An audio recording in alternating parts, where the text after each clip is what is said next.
Hey guys, what's up? I'm Rohit Khurana, host of Intellect Digest, and Samsung has launched a, a new iteration of the Samsung Galaxy M30, and this is called the M30s. It has just been launched. The price and variant details are provided in the description section. You can check the detailed pricing there. This is a quick unboxing, and I'm going to tell you what is different and what is new compared to the Galaxy M30, which is the previous generation phone. And the sticker price here is 18,500, and of course the retail price is lower. This is the higher variant with 128 GB of storage and 6 GB of RAM. You also get other variants which are cheaper. Quick overview of the box. This is how it looks. It has M30 with S branding here. Nothing special here. Some quick features mentioned here. One of the key features of this phone is 6000 mAh battery, which is mentioned at first here. They are branding this phone and marketing this on the 6000 mAh battery feature. There are very few phones which come with such hefty battery, which is 6000 mAh. It also comes with a 48 megapixel rear camera, and it comes with triple camera setup. It has a Super AMOLED display.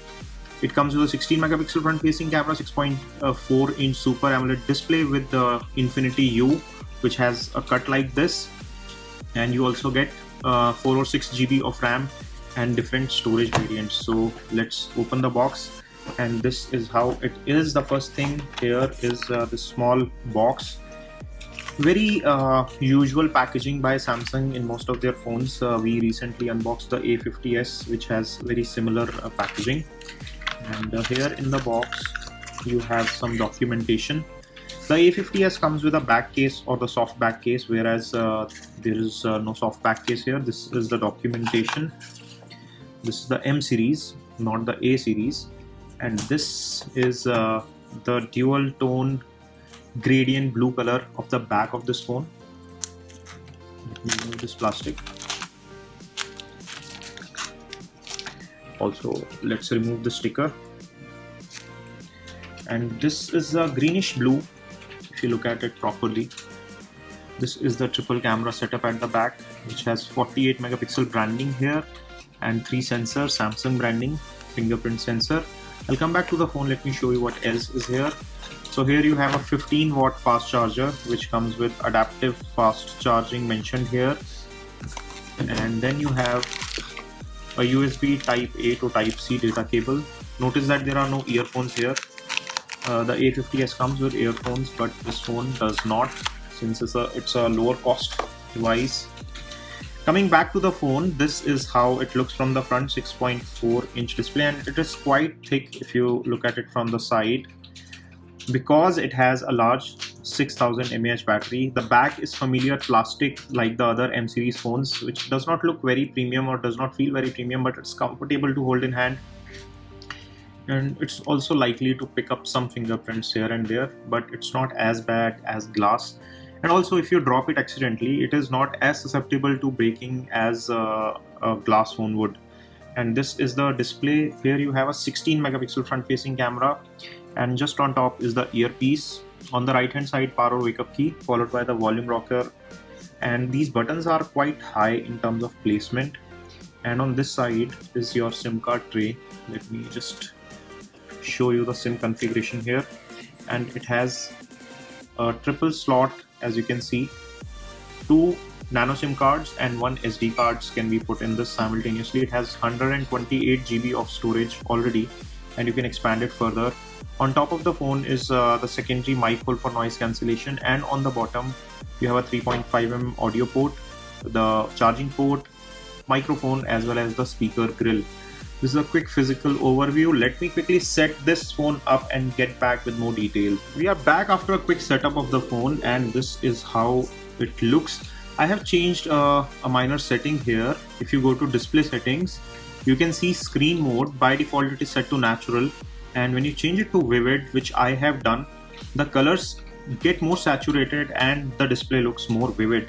And I like it vivid because I'm using a OnePlus 7 Pro, which has a much beautiful looking display, and I kind of like the saturated colors of a Super AMOLED display, which come out when you set the saturation to vivid here or the setting to vivid here.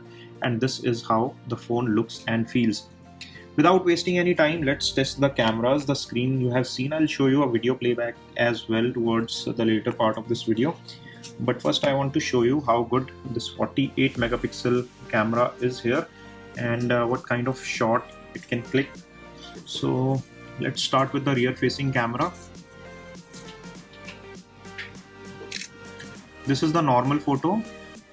This is the wide photo or the ultra wide. This is an 8 megapixel.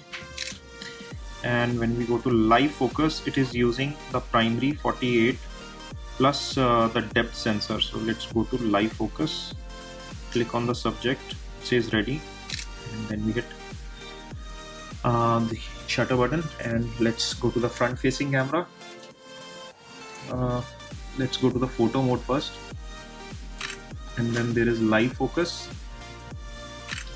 The live focus on the front relies only on the single camera, so it is not a hardware based depth sensing, it is only software based depth sensing, and it is recognizing the face and then doing the edge detection. It tries to blur everything.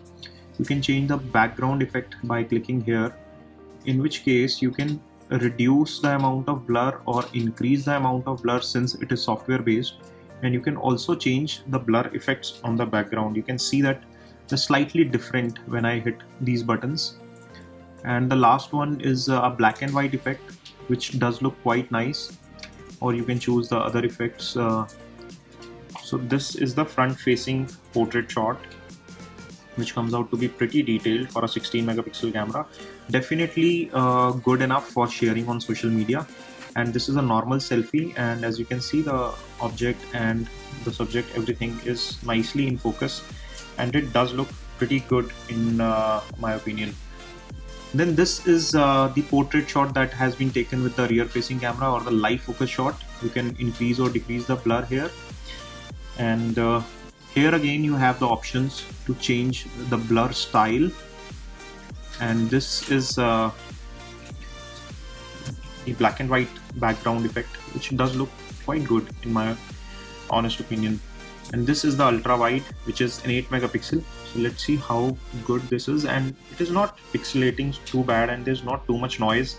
Even besides being just an 8 megapixel sensor, the quality as well as the light capturing is very impressive even in the ultra wide shot. So let me get back to this ultra wide, and this is the normal 48 megapixel camera shot, but I'm sure it is saving it in 12 megapixel. So let's just go to the details of the shot, and as you can see, it is a 4000 by 3000 pixel image, which is a 12 megapixel shot. So it is combining 4 pixels into one to create super detailed shots. You can zoom in like really deep, and it does not pixelate. So the image quality is really impressive. The cameras here are working great. For a phone under 20,000 rupees with such cameras, I'm really impressed. Good job, Samsung. Cameras are pretty good. Coming to the performance, it has an Exynos 9611, which is a 10 nanometer based octa-core 2.3 gigahertz processor. Comes with up to 6 GB of RAM, and it comes with the super AMOLED display, which does look good. The viewing angles are also pretty good. Let me show you the brightness levels. So right now we are around 35-40% brightness, and if you go all the way up, it becomes super bright, 400 plus nits of brightness.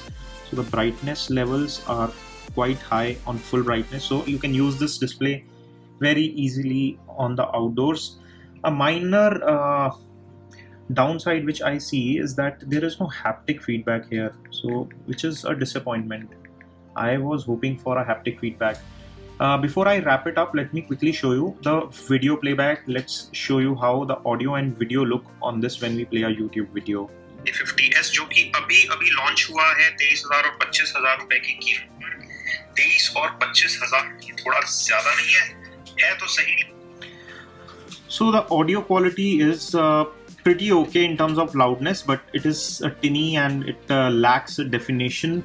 The audio is coming from this speaker grill, and if you accidentally muffle this or cover this, sound goes really low. में आपको काफी interesting features भी मिल जाते हैं, तो इस video में आपको बताऊंगा कि इस फोन को क्यों ना खरीदें। और So as you have seen, the video playback does look good, and there is also an option to make it full screen. It also has a full high definition display, which does make the content look pretty good. In terms of appearance, this is a slightly thicker phone, comes with a fast charger in the box. There are no earphones and no accessories in the box. The fingerprint scanner here is also working fine. It's not as fast as a Redmi phone, but it is good enough. The face unlock is also quite good here, so let me just face this, and as you can see, it is now unlocked. I just need to swipe up. I'll just do that again for you. I turn on the display. Now I'm facing the phone and it is unlocked as soon as I face the phone. So face unlock is working pretty good. So should you pick this phone up at a sub 20,000 rupees price point? Well, depends. If you primarily want a phone to consume information, or like watching videos and watching movies, etc., then this phone is great because it has a beautiful display. And if you want to take pictures, this is a great phone. If you want to play games, this is probably somewhere mediocre, and in this price point you can get better phones with faster processors. So if you're a gamer, you can stay away from this, but if you are a non-gamer, then this is an excellent choice because it has a huge battery of 6000 mAh, which Samsung claims will give you 29 hours of video playback. Well, moderately speaking, that would be probably at middle brightness and middle volume, so you can still expect up to 20 hours of playback, which is great. A 6000 mAh battery would easily last you 1.5 to 2 days if you're a moderate user. It gives you great pictures, it gives you good design and build, it gives you this nice style.